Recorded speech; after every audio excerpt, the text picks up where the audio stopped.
terkait isu SARA yang menimpa pasangan Jokowi Ahok. Panitia Pengawas Pemilu DKI Jakarta memanggil beberapa pihak terkait merebaknya isu SARA yang melanggar undang-undang.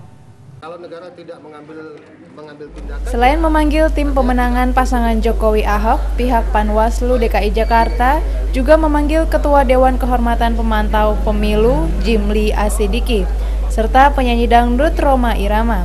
Namun Rhoma Irama menolak untuk dipanggil. Terima dulu, tapi tetap faktanya harus utuh.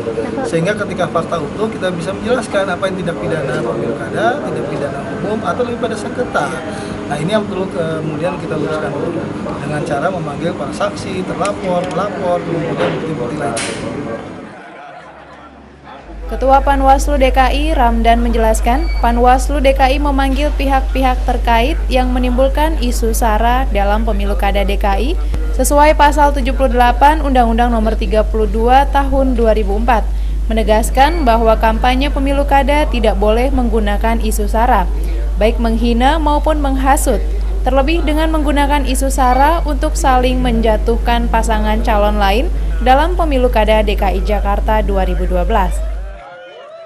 Ada fitnah, ada ghibah, ada isu, mestinya jangan. Dan kita memberikan pembelajaran ke masyarakat, pembelajaran yang baik, bagaimana mestinya, bagaimana menyampaikan sebuah program ke depan seperti apa, menyampaikan visi ke depan seperti apa, bagaimana solusi dari masalah-masalah dan problem, mestinya seperti itu, bukan menyebar-nyebar isu etnis, isu agama, isu-isu yang lain. Saya kira ini bukan pendidikan yang baik. Perpecahan bangsa ini, siapa yang melakukan isu-isu SARA ini kemudian dikembangkan, biarlah negara yang memutuskan, bukan kami.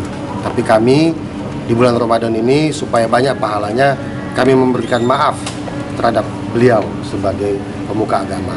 Kita pun harus menjaga keutuhan kita beragama maupun berbangsa di tanah air. Menanggapi hal tersebut, tim pemenangan pasangan Cagup Jokowi Ahok menyerahkan sepenuhnya kepada Panwaslu DKI dan berharap agar pihak yang terlibat dapat mengakui kesalahannya. Dari Jakarta, Rahman Syah melaporkan. 9 dekan Fakultas Universitas Indonesia menggelar konferensi pers terkait dikeluarkannya surat keputusan pemberhentian sejumlah dekan tertanggal 31 Juli 2012 oleh Rektor UI Gumilar Ruswila Sumantri. Ya pemirsa, hal ini guna memberikan penjelasan sebenarnya tentang aturan pemberhentian dan pengangkatan dekan di lingkungan kampus Universitas Indonesia, serta penyampaian mosi tidak percaya terhadap Rektor UI saat ini. Konferensi pers para dekan Fakultas UI ini digelar di Aula Fakultas Teknik UI sore kemarin. Konferensi pers ini tak dihadiri oleh para mantan dekan, namun hanya diwakilkan oleh 3 mantan dekan, yakni Dekan Fakultas Kedokteran UI, Ratna Sitompul, dengan Fakultas Teknik UI Bambang Sugiarto, dan Dekan Fakultas Kedokteran Gigi Bambang Irawan. Meski hanya diwakili 3 mantan dekan, namun 6 mantan dekan yang diberhentikan secara sepihak oleh Rektor UI, Gumilar Ruswila Sumantri, telah menandatangani pernyataan sikap mosi tidak percaya terhadap Rektor UI yang ditujukan kepada Menteri Pendidikan dan Kebudayaan Republik Indonesia. Dalam kesempatan ini, para mantan dekan menyampaikan 5 butir mosi tidak percaya terhadap Rektor UI, diantaranya sikap Rektor UI sudah mengganggu proses belajar mengajar di Universitas Indonesia, sikapnya yang dianggap meresahkan karena memimpin UI dengan otoriter, serta kepemimpinan yang tidak menjaga keutuhan dan kebersamaan warga UI. Tanggal 14 Agustus ini, Pak Gumilar habis masa jabatannya sebagai rektor. Nah, disinilah ada sesuatu hal yang menjadi pencetus pada hari Senin kemarin, ya tanggal 30. Nah, itu adanya, kita dikejutkan dengan adanya pemberhentian 8 dekan dan ketua pasca sarjana. Nah, inilah ini juga tentu mengejutkan bagi kami bahwa kami sudah dilakukan perpanjangan SK sampai terpilihnya dekan definitif.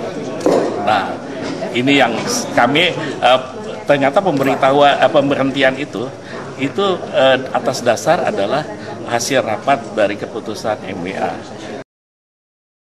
Pada 31 Juli lalu, Rektor UI Gumilar Rusliwa Sumantri mengeluarkan surat keputusan pemberhentian bagi 9 dekan Fakultas UI, yakni Dekan Fakultas Kedokteran, Dekan Fakultas Ilmu Pengetahuan Budaya, Dekan Fakultas Kedokteran Gigi, Dekan Fakultas MIPA, Dekan FISIP, Dekan Fakultas Teknik, Dekan Fakultas Kesehatan Masyarakat, Dekan Fakultas Ilmu Komputer, dan Dekan Fakultas Ilmu Keperawatan. Dari Depok, Jawa Barat, Ade Firmansyah, CB Channel melaporkan.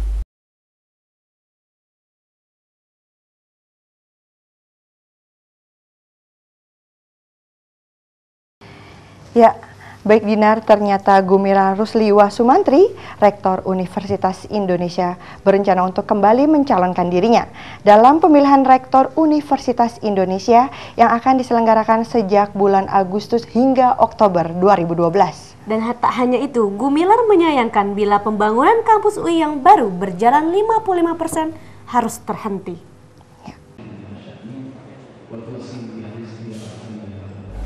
Rektor Universitas Indonesia Gumilar Rusliwa Sumantri menyayangkan bila masa jabatan rektornya berakhir tahun ini. Pasalnya, kini dirinya tengah melakukan pembangunan kampus UI yang baru mencapai 55%. Untuk itu, dia akan kembali mencalonkan diri dalam pemilihan rektor mendatang. Secara teori, Gumilar masih berpeluang sebagai orang nomor 1 di Universitas Indonesia ini. Terlebih keadaan pembangunan kampus UI yang harus dilanjutkan kembali. Menurut Gumilar, selama ini dirinya lebih berperan aktif dalam urusan makro universitas, sehingga tidak begitu dikenal dalam membentuk pencitraan seorang rektor. Namun dia menuturkan kalau hal tersebut justru menjadikannya sebagai sosok yang berani menerobos zona aman atau sebuah titik di mana kepengurusannya dapat memberikan manfaat bagi kepentingan orang banyak. Dirinya juga mengatakan kalau dalam 5 tahun masa jabatannya telah berhasil membangun 30 gedung, memperbaiki sistem administrasi dan kepegawaian, serta meningkatkan kultur pendidikan.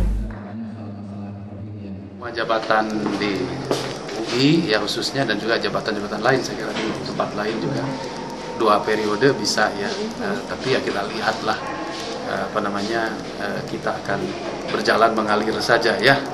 Artinya kita akan berpijak pada kepentingan yang lebih besar ya, bangsa dan negara, universitas dan sebagainya. Tidak menutup kemungkinan dan saya kira, tapi kan kita tetap harus rendah hati dan mendengar banyak masukan. Pemilihan Rektor Universitas Indonesia akan diselenggarakan sejak bulan Agustus hingga Oktober 2012. Namun, menurut Kantor Komunikasi Humas UI, pemilihan mungkin akan sedikit mundur pada akhir bulan, kemudian pendaftaran calon rektor baru akan dibuka setelah Lebaran. Dari Depok, Jawa Barat, Ade Firmansyah melaporkan. Ya, pemirsa jangan kemana-mana karena Detak akan kembali hadir setelah jeda pariwara berikut ini.